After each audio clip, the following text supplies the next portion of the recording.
Mais voilà le truc. Je n'ai pas abandonné.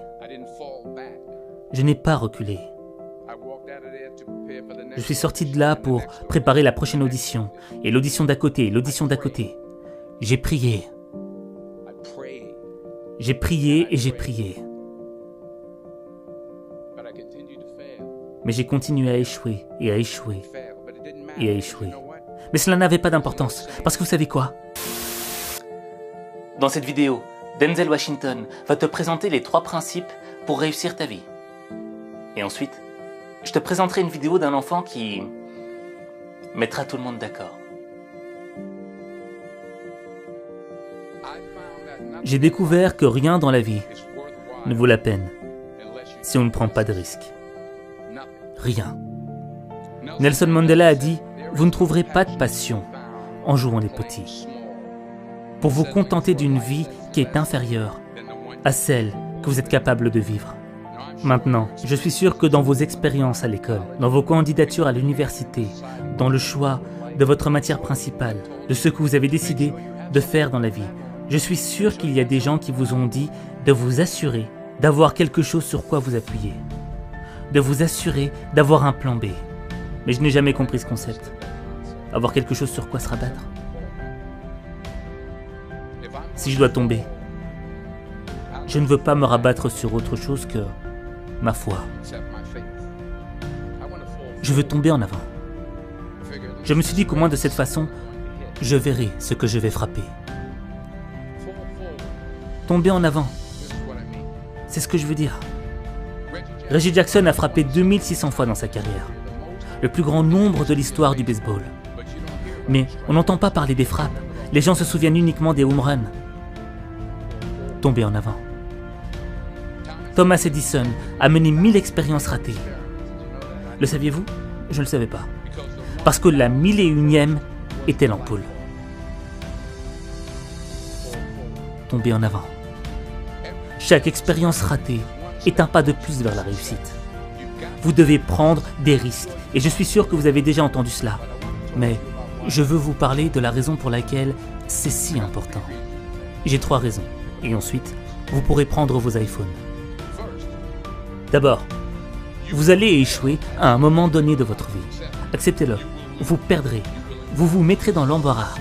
Vous serez nul à quelque chose, il n'y a aucun doute là-dessus. Je sais que ce n'est pas un message traditionnel pour une cérémonie de remise de diplôme, mais je vous le dis, acceptez-le, parce que c'est inévitable. Le fait est, et je vais accélérer le rythme, le fait est que chaque diplômé ici, présent, a le talent nécessaire pour réussir. Mais avez-vous le courage d'échouer? Voici mon 2e point sur l'échec. Si vous n'échouez pas, vous n'essayez même pas. Je le répète, si vous n'échouez pas, vous n'essayez même pas. Ma femme m'a dit cette grande expression. Pour obtenir quelque chose que vous n'avez jamais eu, vous devez faire quelque chose que vous n'avez jamais fait. Vous avez beaucoup investi dans votre éducation. Et les gens ont investi en vous. Et laissez-moi vous dire que le monde a besoin de vos talents. Je suis rentré d'Afrique il y a 2 jours. Donc je divague un peu, c'est à cause du décalage horaire. Je viens de rentrer d'Afrique du Sud. C'est un beau pays. Mais il y avait des endroits où la pauvreté était terrible, la pauvreté qui a besoin d'aide. Et l'Afrique n'est que la partie émergée de l'iceberg. Le Moyen-Orient a besoin de vous, le Japon a besoin de vous, l'Alabama a besoin de vous, le Tennessee a besoin de vous, la Louisiane a besoin de vous, Philadelphie a besoin de vous.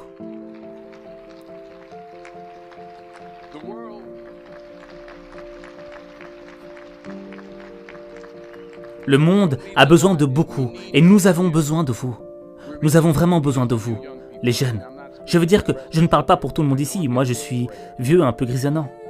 Nous avons besoin de vous, les jeunes, parce que souvenez-vous, il faut vous lancer. Il faut donner tout ce que vous avez, que ce soit votre temps, votre talent, vos prières ou vos trésors, parce que n'oubliez pas que vous ne verrez jamais un camion derrière un corbillard.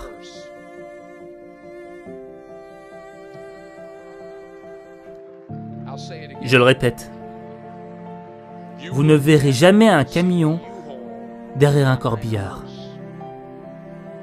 Vous ne pouvez pas l'emporter avec vous. Les Égyptiens ont essayé. Et tout ce qu'ils ont eu a été volé. La question est donc de savoir ce que vous allez faire avec ce que vous avez. Je ne parle pas de combien vous avez. Certains d'entre vous sont des hommes d'affaires, certains d'entre vous sont des théologiens, des infirmières, des sociologues, certains d'entre vous ont de l'argent, certains d'entre vous ont de la patience, certains d'entre vous ont de la gentillesse, certains d'entre vous ont de l'amour, certains d'entre vous ont de longues souffrances. Quoi qu'il en soit, quel que soit votre don, qu'allez-vous faire de ce que vous avez? Très bien. Voici maintenant mon dernier point sur l'échec. Parfois, c'est la meilleure façon de savoir où vous allez. Parce que prendre des risques, ce n'est pas seulement chercher un emploi. C'est aussi savoir ce que vous savez et ce que vous ne savez pas. Il s'agit d'être ouvert aux gens et aux idées. Parce que les chances que vous prenez, les gens que vous rencontrez, les gens que vous aimez, la foi que vous avez, c'est ce qui va vous définir. Alors, membres de la promotion 2011, voici votre mission. Lorsque vous quitterez les confins amicaux de Philadelphie, ne vous découragez jamais. Ne reculez jamais. C'est ce qui va vous définir. Et quand vous tomberez tout au long de votre vie, et peut-être même ce soir après quelques verres de champagne, souvenez-vous de ceci. Tombez en avant. Discours exceptionnel de Denzel Washington. Tomber en avant. Alors, c'est facile à dire, tomber en avant, mais quand tu as ce sentiment de peur qui te paralyse, qui t'empêche d'avancer, c'est difficile d'aller de l'avant. On va pas se mentir, on l'a tous eu.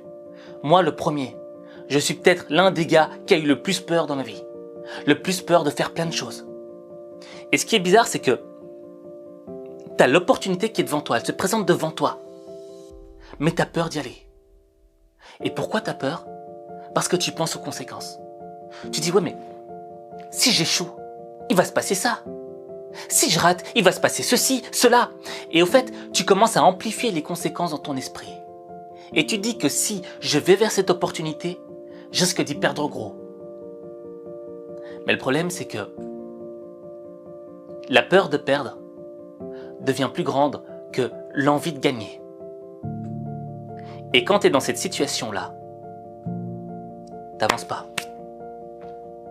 Et tu fous ta vie en l'air. Parce que la peur,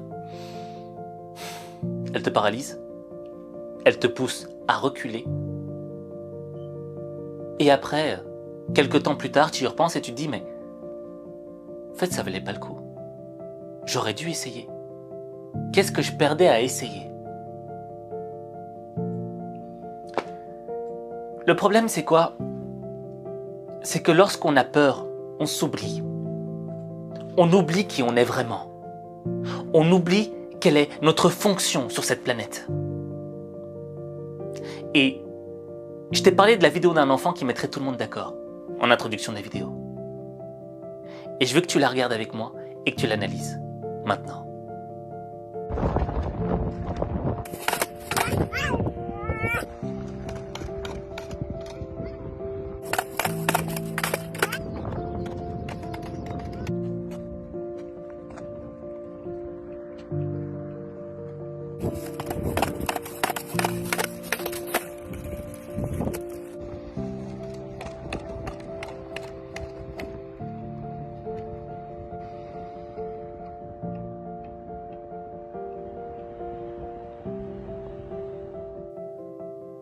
Alors, cet enfant qui tombe et qui se relève, c'est motivant, c'est inspirant.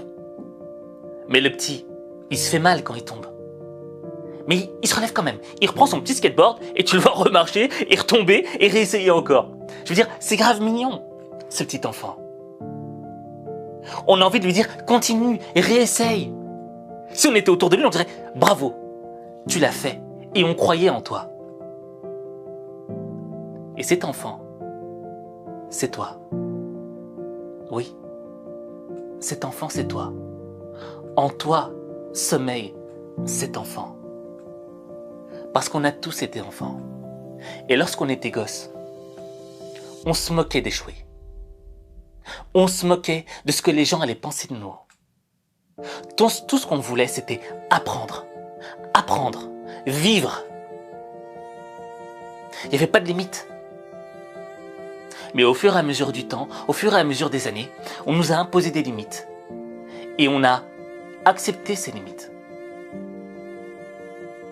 Mais dans le fond, certes, il y a certaines limites qui sont bonnes, tu vois. Parce que quand t'es gosse, tu fais vraiment des grosses conneries et on va même mettre des limites parfois. Mais on nous a mis tellement de limites dans nos vies qu'on s'est limité nous-mêmes. Et qu'on a étouffé cet enfant qui vivait en nous. Et je sais pas si ça t'arrive de repenser à ton enfance. Tu sais, ces pensées nostalgiques. Tu te rappelles cette époque où t'avais aucun souci, où tout était bien, il n'y avait pas de problème. Et quand tu reviens à ta vie d'aujourd'hui, à l'instant T, là, il n'y a que des soucis. T'as difficile à trouver le bonheur. Alors t'as besoin de te remémorer les moments où t'étais heureux quand t'étais enfant. Pour juste te renourrir de bonheur, pour te faire une piqûre de rappel. Mais est-ce que c'est ça la vie? On s'est trop oublié. On a oublié qui on était. Pour devenir ce que l'on attend, ce que la société, ce que le monde attendait de nous. On est devenu conforme. On est devenu des copies parfaites des attentes des autres. Mais on a oublié qui on devait être réellement. Quelle est la personne que l'on doit être? Parce que sur cette terre, il n'y a personne. Si chacun décidait de devenir la personne qu'il devait être, personne ne ressemblerait à personne.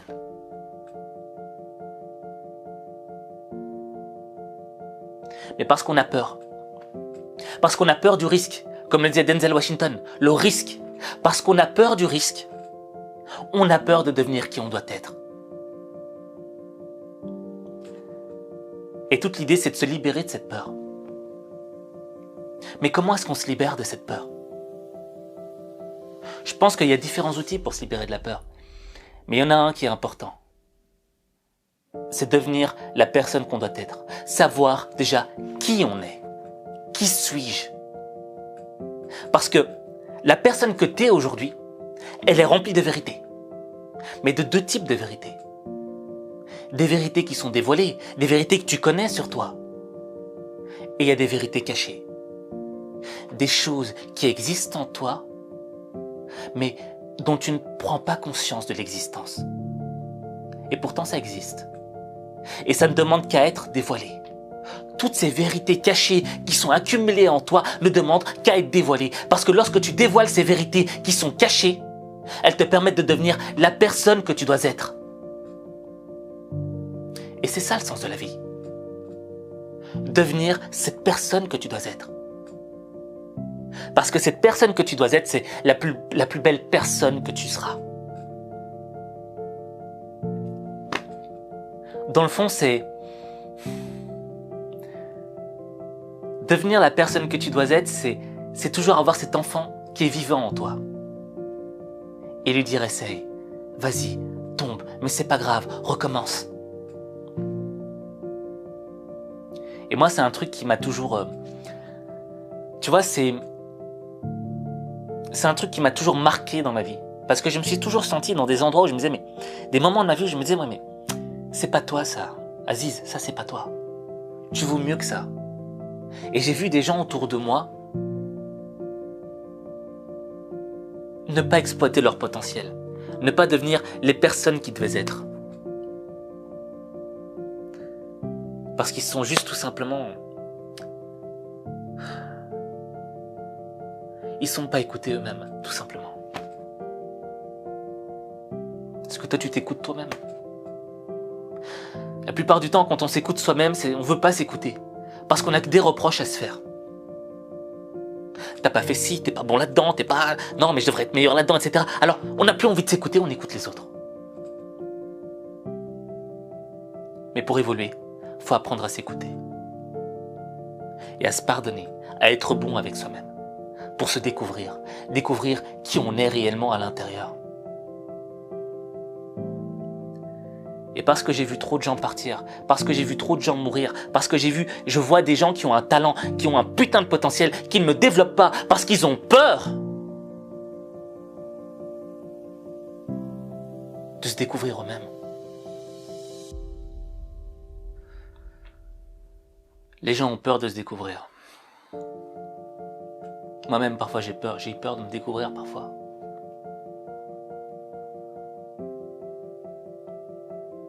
Mais cette peur, on n'a qu'une vie. Demain, on pourrait mourir. Ce serait idiot de se laisser ralentir par la peur. Il faut que ton envie de gagner soit plus grande que ta peur. Et là, ta vie sera heureuse. Parce que tu n'auras plus rien à faire de l'échec. Tu vois, tu sais qui tu es dans le fond. Et un échec ne te définit pas. L'échec ne définit pas la personne que tu es. La victoire ne définit pas la personne que tu es. Ce qui définit qui tu es, c'est ton attitude.